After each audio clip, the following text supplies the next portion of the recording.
Welcome to the Think If You Dare channel. This is the first broadcast. This channel is all about critical thinking and encouraging critical thinking. And the reason I did this is because as I looked around, I found out that people were getting their news from the news media and just taking it verbatim. They don't trust the news media, they don't know who to believe. So they turn to the social media, and there lies the same problem. They don't know who to believe. And the news is very biased, and the social media is very biased. Everyone has an agenda, everyone has something they want to deal with, and it's hard to know what's what. And critical thinking helps us do that. So, how do you know what's what? Well, a good place to start is with seeing how the brain works. Now, I'm not an expert on the brain or most other things, but there was a book written by a man named Michael Shermer, and he called it The Believing Brain. And it's very enlightening in the way it explains how the brain works. And the brain doesn't function like a tape recorder. It's what we see and what we hear is filtered by our bias. So we want to start by learning about our brain. Because if we don't understand how our brain works, the people who do and the machines that do will own us.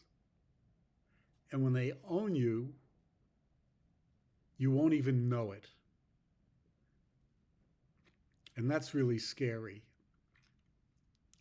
So I would suggest that you read the book and develop a better understanding. Now you can say, well, why is critical thinking important?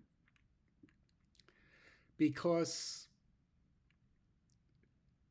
when our computers fail us, or how we set them up, is really critical. Well, let's look at some aircraft accidents that happened with the airlines. The first one was Air France Flight 447. And what happened there was the computer failed, and the pilots were inadequately trained to fly the airplane. What they were trained to do was operate a computer. And when the computer failed, they were lost control of the airplane, and it resulted in the death of all on board. And also, well, actually a little bit more recently, there were two accidents with Boeing 737s. And what happened there was that there was the design failure in the autopilot. But the pilots had basically been trained by rote, and there was no critical thinking involved. They didn't realize that to solve the problem, all they had to do was shut the autopilot off and fly the airplane. And in those two tragic accidents, all were lost. And then another accident was with Asiana at San Francisco.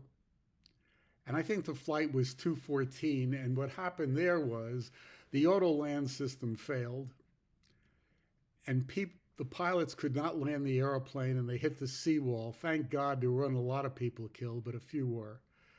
And that's why we have to use critical thinking, because we cannot depend on these machines 100% of the time.